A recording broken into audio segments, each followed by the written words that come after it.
Hello, ഇന്ന് വീട്ടിലെ പൂജയുടെ കുറച്ച് വിശേഷങ്ങളായിട്ടാണ് കേട്ടോ വന്നിട്ടുള്ളത്.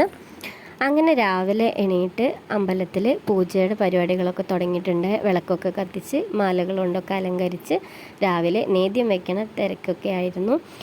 നേദ്യം വെച്ചിട്ട് കാരണവന്മാർക്കൊക്കെ വിളമ്പി കൊടുക്കുന്ന ഒരു ചടങ്ങാണ്. അതിനുശേഷം ഞങ്ങൾ വെപ്പ് പരിപാടിയൊക്കെ തുടങ്ങി. നമ്മുടെ വീട്ടിൽ എങ്ങനെയാണെന്ന് വെച്ചാൽ ഏതൊരു ഫംഗ്ഷനും, ചെറിയൊരു ഫംഗ്ഷൻ ആയിക്കോട്ടെ വലിയൊരു ഫംഗ്ഷൻ ആയിക്കോട്ടെ, എല്ലാത്തിനും നമ്മൾ അമ്മമാരും അമ്മായിമാരും എല്ലാവരും കൂടി ഫുഡ് ഉണ്ടാക്കലാണ് പതിവ് കേട്ടോ. എൻ്റെ വീട്ടിലൊരു സിസ്റ്റം അങ്ങനെ തന്നെയാണ് ഞാൻ കണ്ടു വളർന്നിട്ടുള്ളത്. അതുകൊണ്ടായിരിക്കാം അത്യാവശ്യം കുക്കിങ്ങൊക്കെ എനിക്കും അറിയാം. ഒരു 50 പേർക്കുള്ള സദ്യ ആയാലും ചിക്കൻ ഐറ്റംസ് ആണെങ്കിലും ഒക്കെ ഞാനും ധൈര്യമായിട്ട് ഏറ്റെടുത്ത് ചെയ്യാറുണ്ട് കേട്ടോ. ഉച്ചക്കത്തേക്കുള്ള ചോറും സാമ്പാറും കേബേജ് തോരനും അതുപോലെ അച്ചാറും പുളിയിഞ്ചിയും പപ്പടം ഒക്കെ സെറ്റായിട്ടുണ്ട് കേട്ടോ. അതൊക്കെ കഴിക്കൽ കഴിഞ്ഞ് ഞങ്ങൾ വൈകുന്നേരത്തേക്കുള്ള ഫുഡ് റെഡിയാക്കിക്കൊണ്ടിരിക്കുകയാണ്. ഇത് ചിക്കൻ കറി വെക്കാനുള്ള തയ്യാറെടുപ്പാണ് കേട്ടോ. ചിക്കൻ കറി എന്ന് കേൾക്കുമ്പോൾ നിങ്ങൾ വിചാരിക്കും പൂജയായിട്ട് എന്താ ചിക്കൻ കറി എന്ന്. നമ്മുടെ വീട്ടിലെങ്ങനെയാണെന്ന് വെച്ചാൽ പൂജയൊക്കെ കഴിഞ്ഞിട്ട് വൈകുന്നേരം രാത്രി പൂജയ്ക്ക് വന്നിട്ടുള്ള എല്ലാവർക്കും ഫുഡ് നോൺ ഉണ്ടാവും, അതായത് ചിക്കൻ കറി ഉണ്ടാവും. അതായത് നമുക്ക് മുത്തപ്പന് പൂജയും കാര്യങ്ങളൊക്കെ ഉള്ളത് കാരണം നാടൻ കോഴിയും അങ്ങനെ എല്ലാ സംഭവങ്ങളും ഉണ്ടാവും. അപ്പോൾ അതിൻ്റെ ഒരു പ്രസാദം എന്ന് പറയുന്നത് ഈ അപ്പവും ചിക്കൻ കറിയും ഒക്കെ തന്നെയാണ്.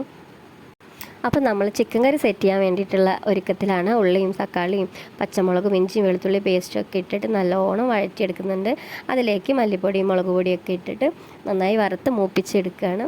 നമുക്ക് ചിക്കൻ ഒരു 10-20 കിലോ ഉണ്ട് കേട്ടോ. 20 കിലോ ചിക്കനാണ്. അപ്പോൾ ഒരു 16-17 കിലോളം ഇറച്ചി ഉണ്ടാവും അതിൻ്റെ. അങ്ങനെ അതൊക്കെ ചേർത്ത് നന്നായി ഇളക്കി യോജിപ്പിച്ച് കൊടുക്കുകയാണ്. അപ്പോൾ നമ്മുടെ ചിക്കൻ കറി ഇതേ തയ്യാറായിക്കൊണ്ടിരിക്കുന്നു. പറയാതിരിക്കാൻ പറ്റില്ല, ഒരു രക്ഷയുണ്ടായിരുന്നില്ല കേട്ടോ. അടിപൊളി ടേസ്റ്റായിരുന്നു ചിക്കൻ കറിക്ക്. എന്തായാലും ഞങ്ങളുടെ ഒത്തൊരുമയുടെ ഒരു രുചി കൂടിയുണ്ട് ഈ കറിക്ക്. അങ്ങനെ ഞങ്ങളുടെ ചിക്കൻ കറി റെഡി ആയിട്ടുണ്ട് കേട്ടോ. ഡ്രൈ ആയിട്ടുള്ള ചിക്കൻ കറിയാണ്. അപ്പോൾ ലാസ്റ്റ് കുറച്ച് മല്ലിയിലയും കൂടി ഇട്ട് കൊടുത്തു. അങ്ങനെ ചിക്കൻ കറി സെറ്റ്. അങ്ങനെ അതൊക്കെ കഴിഞ്ഞിട്ട് വേഗം പോയി കുളിയൊക്കെ കഴിഞ്ഞിട്ട് ഒരു 6 മണിയാകുമ്പോഴേക്കും ഇവിടെ വന്ന് ഹാജരായിട്ടുണ്ട്. അണിഞ്ഞൊരുങ്ങാൻ കിട്ടുന്ന ഒരവസരവും ഞാൻ പാഴാക്കാറില്ല. ഞാൻ മാത്രമല്ല ഞങ്ങളെല്ലാവരും.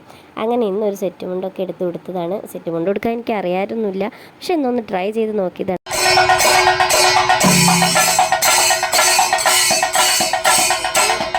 അങ്ങനെ പൂജയൊക്കെ നല്ല അടിപൊളിയായിട്ട് അവസാനിച്ചു. ഗംഭീരമായിട്ടുണ്ടായിരുന്നു.